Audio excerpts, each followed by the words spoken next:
इस लेसन में हम बात करने वाले हैं फेसबुक कलेक्शन एड्स के बारे में। तो चलिए स्टार्ट करते हैं। देखिए दोस्तों, सबसे पहली चीज़ फेसबुक कलेक्शन एड्स भी हम एड लेवल पे जाके सीखेंगे। फेसबुक कैंपेन बनाना, एड सेट बनाना, ये सब कुछ हम पिछले लेसन में कवर कर चुके हैं। ठीक है, तो ये दोनों चीज़ें अब करने के बाद जब हम एड लेवल पे पहुँचते हैं तो कलेक्शन एड्स क्या होता है उसके बारे में हम एड लेवल में जाके सीखते हैं। तो सबसे पहले मैं एक कैंपेन जो हमने पहले बनाई थी उसी को सिलेक्ट कर लेता हूँ और उस कैंपेन के हम ऐड लेवल में आ जाता हूँ। ठीक है, डायरेक्ट मैं इसे एडिट करता हूँ। हम न्यू कैंपेन बना सकते हैं, वो सारा तरीका हम आपको पहले ही पिछले लेसन में बता चुका हूँ। ठीक है, तो सिंपली मैं इसे एडिट करता हूँ और इसी के अंदर मैं आपको कलेक्शन ऐड बताना सिखाता हूँ। तो सिंपली आपने जैसे हम ऐड बनाते हैं, आपने नेम रखना है, पेज सेलेक्ट करना है और सो ऑन सो फोर्थ। ठीक है, उसके बाद मैनुअल अपलोड में आ जाए, क्योंकि हम कलेक्शन ऐड चलाने वाले हैं तो हम कैटलॉग को भी सिलेक्ट करके रख सकते हैं और जो है ना मैनुअल अपलोड को भी सिलेक्ट कर सकते हैं। इन दोनों ऑप्शन में ही हमें कलेक्शन ऐड का ऑप्शन मिल जाएगा। ठीक है, मैं दिखा देता हूँ आपको। तो मैनुअल अपलोड पे जैसे मैं क्लिक करूंगा, देखो यहाँ पर मैं आपको सिंगल इमेज ऐड भी लगा सकता हूँ, क्रोजल ऐड भी लगा सकता हूँ और कलेक्शन ऐड भी लगा सकता हूँ। लेकिन मैं आपको कैटलॉग ऐड के जरिए सिखाता हूँ। अपने पिछले लेसन में हम कैटलॉग ऐड के बारे में बात कर चुके हैं, इसलिए मैं इसे इधर भी आपको कलेक्शन ऐड भी कैटलॉग ऐड के जरिए ही सिखाता हूँ। तो कैटलॉग को मैंने सेलेक्ट कर लिया और देखिए कलेक्शन के नाम से आपको समझ में आ रही है कि ये काफ़ी सारी चीज़ों का मजमूआ होगा। इस एड्स के अंदर फेसबुक प्रोडक्ट्स या फिर सर्विसेज के मजमूए को हम कलेक्शन के तौर पर यूज़ करेंगे। ठीक है, सिंपली अपने प्रोडक्ट का पेज को सिलेक्ट ऑलरेडी किया हुआ है। अब सिंपली आप यहाँ पर कलेक्शन को सिलेक्ट करें अगर आप कलेक्शन ऐड चलाना चाहते हैं। ठीक है, अब यहाँ पर जो ऐड क्रिएटिव की लेवल पे है, यहाँ पर आपको दो ऑप्शन नजर आएंगे, डायनेमिकली सिलेक्टेड और customize up to 4 products to feature. अच्छा, डायनेमिक क्या है ये मैं आपको पिछले लेसन में बता चुका हूँ, लेकिन मैं आपको यहाँ पे बताता हूँ। डायनेमिक का मुराद ऐसे है कि आपकी जितने भी कलेक्शन होगा उसके अंदर टॉप पे वो प्रोडक्ट शो हो जो कस्टमर ज़्यादा इंटरेस्ट रखता है, यानी कि जिसमें कस्टमर ज़्यादा इंटरेस्ट रखता है उस इंटरेस्ट को देखते हुए फेसबुक आपके कैटलॉग में से एक प्रोडक्ट को टॉप के ऊपर दिखाना शुरू कर देगा एज ए फीचर प्रोडक्ट। ठीक है, और उसके बाद उससे कम इंटरेस्टेड, फिर उससे कम, इस तरह से वो एक मुकम्मल हायरार्की बना देगा। ठीक है, डायनेमिक के अंदर।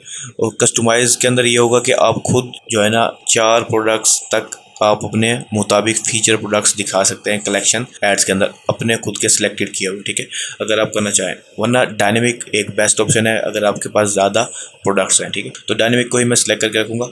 उसके बाद हम नीचे आएंगे, सेम वही प्राइमरी टैक्स, हेडलाइन, ये हम बहुत दफ़ा बात कर चुके हैं। उसके बाद अब आ जाते हैं डेस्टिनेशन में, क्योंकि हम कलेक्शन ऐड लगा रहे हैं तो यहाँ पर डेस्टिनेशन जो हम वेबसाइट वगैरह लगाते हैं उसी टाइप का है। लेकिन अब हमने यहाँ पर एक टेम्पलेट सेलेक्ट करना है जहाँ पर पहले हमारा प्रोडक्ट हमारी कस्टमर डायरेक्ट वेबसाइट पर नहीं जाएगा, एक इंस्टेंट फॉर्म शो होगा, वहाँ पर जाके वो यहाँ पहले जो है ना हमारे सारे प्रोडक्ट्स से कलेक्शन को देखेगा, उसमें से जो प्रोडक्ट उसे पसंद होगा उस पर क्लिक करेगा तो फिर हमारी वेबसाइट की तरफ रिडायरेक्ट हो जाएगा। ठीक है, वो भी उसी प्रोडक्ट के पेज के ऊपर। तो हम सिंपली यहाँ पर इंस्टेंट एक्सपीरियंस लिखा हुआ है, यहाँ पर आपको चूज़ अ टेम्पलेट का ऑप्शन मिलेगा। यहाँ पर 4 से 5 ऑप्शन है, store front, look book, customer acquisition, digital circular और इसके अलावा भी और है, जैसे ये कस्टम इंस्टेंट एक्सपीरियंस, यानी कि अपने मर्जी का खुद ही बनाएं, या फिर AR एक्सपीरियंस। ठीक है, और देखिए AR एक्सपीरियंस से मुराद ये है कि अगर आपको कोई प्रोडक्ट है जैसे गॉगल्स हैं या फिर टी शर्ट है या कुछ भी है, तो उसमें आप क्या करेंगे कि आप उसकी एक ऐसी फॉर्मेट देना होता है आपको कि कस्टमर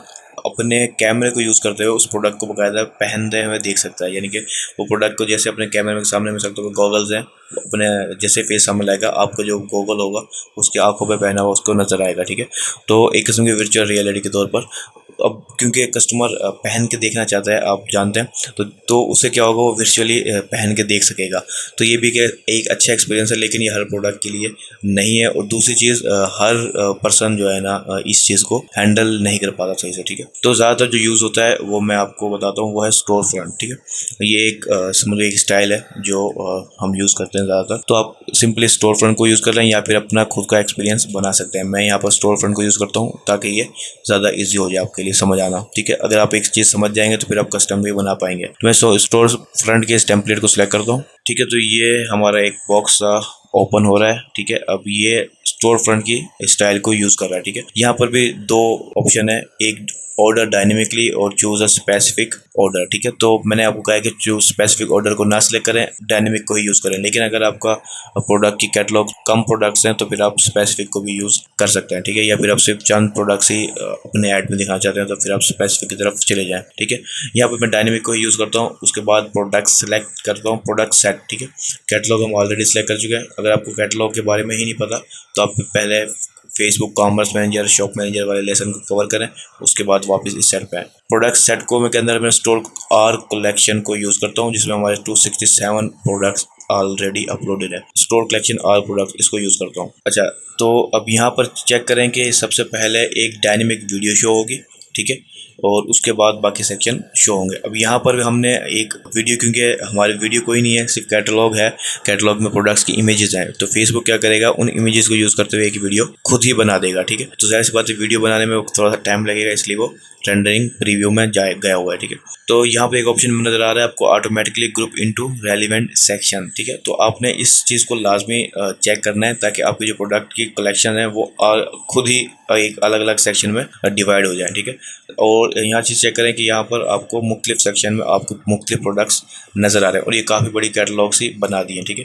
अब यहाँ पर एक मसला आपको शो हो रहा होगा, वो ये मसला शो हो रहा है कि सेक्शन टाइटल वो डिसाइड नहीं कर पा रहा है कि क्या सेक्शन का, इस सेक्शन को क्या टाइटल देना है, ठीक है। तो अब आप इसका क्या कर सकते हैं कि इसके अंदर आप अपनी मर्जी का टाइटल भी हर सेक्शन को दे सकते हैं। अब यहाँ पर आप इसको एडिट एक्स सेक्शन टाइटल का ऑप्शन नजर आ रहा है आपको, इसको आप जैसे एडिट करेंगे तो आप हर सेक्शन का अपना टाइटल दे सकेंगे। मिसाल फॉर प्रोडक्ट्स दैट रिसेंटली, अच्छा देखिए यहाँ पर कुछ सजेशन भी दे रहे हैं, keep shopping tag another look, तो आप जो भी देना चाहते हैं उसको टाइटल देंगे, तो उस सेक्शन का जो टाइटल होगा वो चेंज, यहाँ पर मुख्तलिफ सेक्शन बने हुए हैं काफ़ी सारे, तो आप जिस टाइटल को भी सिलेक्ट करना चाहें, चेंज करना चाहें टाइटल, वो आप खुद ही सिलेक्ट करके डाल सकते हैं। अब यहाँ पर चेक करें कि यहाँ पर जो उसने ऑटोमेटिक डाले हैं उसमें four products that are recently viewed, पहले ही कस्टमर ने व्यू किया होगा वो पहले इस सेक्शन में शो होगा। उसके बाद similar to those who recently, जो प्रोडक्ट कस्टमर ने रिसेंटली व्यू किया उससे मिलते जुलते प्रोडक्ट शो होंगे। फिर मोस्ट पॉपुलर ऑन फेसबुक, फिर इसके लिहाज से first four products suggested to each person, तो यहाँ मुख्तलिफ सेक्शन उसने खुद ऑटोमेटिक बनाए, उसके मुताबिक आपको प्रोडक्ट यहाँ पर शो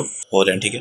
तो आप इसका जो भी टाइटल देना चाहें आप खुद चेंज कर सकते हैं, ठीक है। अब यहाँ पर क्योंकि वीडियो है और वीडियो में मैंने कहा आपको यहाँ पर थोड़ा सा टाइम लगता है, तो मैं डायनेमिक वीडियो को सिलेक्ट के बजाय अपनी स्पेसिफिक वीडियो भी सिलेक्ट कर सकता हूँ, और सिंपली इमेज को भी मैं यूज़ कर सकता हूँ। तो यहाँ पर मैं इमेज को यूज़ कर लेता हूँ ताकि थोड़ा सा टाइम बचे और हमें फीचर्ड इमेज शो हो जाए। सिलेक्ट, इसे मैं इमेज को ढूंढ के कोई सिलेक्ट कर लेता हूँ, शायद तौर मैं ये सिलेक्ट कर लेता हूँ, ठीक है। अब ये हमारी कवर वीडियो या फिर इमेज होगी जो यहाँ पर शो होगी। अच्छा, एक चीज़ और, क्योंकि हम डायनेमिक यूज़ कर रहे हैं सब कुछ, तो मैं आपको सजेस्ट यही करूँगा कि आप डायनेमिक वीडियो को ही सिलेक्ट करें। क्यों? ताकि कस्टमर, जिस भी कस्टमर को शो हो रहा है वो उसके इंटरेस्ट की बुनियाद पर एक वीडियो बना के उसे शो कराए, ठीक है।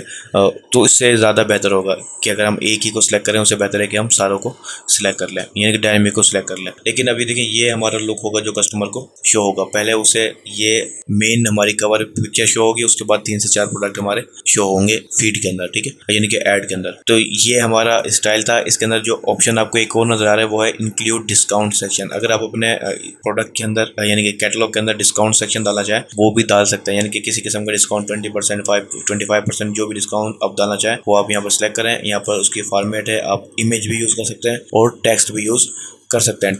और अगर आप टेक्स्ट यूज़ करते हैं तो आप उसको एक हेडलाइन दे सकते हैं और उसके नीचे डिस्क्रिप्शन भी दे सकते हैं। आपने प्रोफेशनल से डिस्क्रिप्शन लिखनी है डिस्काउंट की भी, लेकिन प्रोफेशनलिज्म बहुत ज़्यादा ज़रूरी होती है, ठीक है। तो उसकी आपने प्रोफेशनल हेडलाइन डालनी है और उसके साथ ही इसके हिसाब से ही आपने डिस्क्रिप्शन लिखनी है। ये मैंने सिर्फ आपको टेस्टिंग के लिए दिखाया है। अगर आप यूज़ करना चाहें तो आप करें, अगर ना करना चाहें तो आप इसे ऑफ कर दें। उसके बाद यहाँ पर आपको एक बटन नज़र आ रहा है, फिक्स बटन, ठीक है। इसका मकसद क्या है कि यहाँ पर जैसे हम स्क्रॉल करते हैं तो यहाँ पर लिखा हुआ आ रहा है राइट समथिंग, तो ये एक प्रोडक्ट यानी कि एक बटन है, ठीक है। तो जैसे हम फिक्स बटन पे तरफ आते हैं तो यहाँ पर जो भी आप लिखेंगे वो यहाँ पर शो होगा। उसका डेस्टिनेशन यूआरएल जो भी आप डालेंगे, कस्टमर जो भी इस पर जब भी क्लिक करेगा वो उस यूआरएल की तरफ रिडायरेक्ट हो जाएगा। ये आपकी वेबसाइट भी हो सकती है, ज़्यादातर वेबसाइट ही डाली जाती है, या आपका कोई भी लैंडिंग पेज हो सकता है जहाँ पर भी आप कस्टमर को रिडायरेक्ट करना चाह रहे हैं, ठीक है। तो ये था हमारा मुकम्मल स्टोर कलेक्शन ऐड के बारे में, ठीक है। तो हम इसको डन कर देते हैं। हमने स्टोर फ्रंट की टेम्पलेट को यूज़ किया है, आप किसी और टेम्पलेट को भी यूज़ कर सकते हैं और अपने कस्टम टेम्पलेट भी बना सकते हैं। अगर आपने कस्टम बनाए जो भी बनाए तो ये हमारा ऐड का जो इंस्टेंट एक्सपीरियंस है वो क्रिएट हो गया है। तो ये देखिए, अब जब हमारा इंस्टेंट एक्सपीरियंस बन चुका है स्टोर फ्रंट के हिसाब से, तो हमारी जो मेन कवर इमेज या फिर डायनेमिक वीडियो होगी जो भी हो हमने सेलेक्ट किया होगा स्टोर फ्रंट के अंदर, तो वो पहले यहाँ टॉप पे शुरू होगी, यानी कि शो होगी। उसके बाद 3 प्रोडक्ट टोटल यहाँ पर आपको शो हो रहे हैं, जिसमें 2 आपको साफ हो रहे हैं, बाकी को आप मोर के ऊपर क्लिक करके देख सकते हैं। ठीक है, यहाँ पर आपको कोई भी शॉप ना हो या कोई भी call to action button show नहीं होगा, वो सिर्फ सी मोर या फिर कलेक्शन ही शो हो रही होगी। ठीक है, अच्छा, इसके अलावा ये डीप लिंक के बारे में हम आपको पहले ही बता चुके हैं कि डीप लिंक असल में क्या होता है। ये हमारे कैटलॉग सेक्शन में बताया था। यहाँ पर डीप लिंक से मुराद ये है कि क्योंकि अब हम कलेक्शन को यूज़ कर रहे हैं, जिसके अंदर हमारे सैकड़ों के साथ में 200 प्लस इस कैटलॉग में प्रोडक्ट हैं। ठीक है, तो हम हर प्रोडक्ट के लिंक यहाँ पर डाल नहीं सकते। ठीक है, तो उन्होंने क्या किया, आपको पैरामीटर दे दिया कि आप सिंपली बस प्लस के बटन में क्लिक करें और नीचे जाके यूआरएल को सिलेक्ट कर लें। ठीक है, तो वो यूआरएल को ऑटो इसमें अटैच कर देगा। ठीक है, तो ये हमारा कैटलॉग था। अच्छा, इसके अलावा आपको यहाँ पर हेडिंग नजर आ रही है, तो जो भी हेडिंग आप यहाँ पर डालेंगे वो हेडलाइन यहाँ पर शो होगी और जो प्राइमरी टेक्स्ट होगा वो टॉप के ऊपर शो होगा। ठीक है, तो ये हमारा कलेक्शन ऐड था। बाकी सब कुछ हम पहले ही डिस्कस कर चुके हैं कि हमने ऐड कैसे बनाना है, मैनुअल, कैटलॉग, कलेक्शन, ये सब कुछ हम पहले ही डिस्कस कर चुके हैं। ठीक है, तो कलेक्शन ऐड का फ़ायदा क्या होता है? फ़ायदा ये होता है अगर आपकी काफ़ी बड़ी कैटलॉग है, ठीक है, जैसे 200-300 प्रोडक्ट, और आप चाहते हैं कि आप मुकम्मल कैटलॉग को ही टारगेट करें, तो आप कैटलॉग एड्स के जरिए भी लगा सकते हैं, टारगेट कर सकते हैं, और कलेक्शन एड्स के जरिए भी। ठीक है, अब कैटलॉग एड्स के जरिए क्या होता है? कैटलॉग एड्स के जरिए ये होता है कि आपकी एक लिस्ट के तौर पर आपके प्रोडक्ट शो होते हैं, और कलेक्शन में ये होता है कि आपके मुकम्मल शॉप ही इंस्टेंट एक्सपीरियंस में शो हो जाती है। ठीक है, और यानी कि एक जो है ना पर्सनलाइज उसको एक्सपीरियंस मिलता है कस्टमर को। ठीक है, तो आप कलेक्शन को भी यूज़ कर सकते हैं और कैटलॉग को भी यूज़ कर सकते हैं।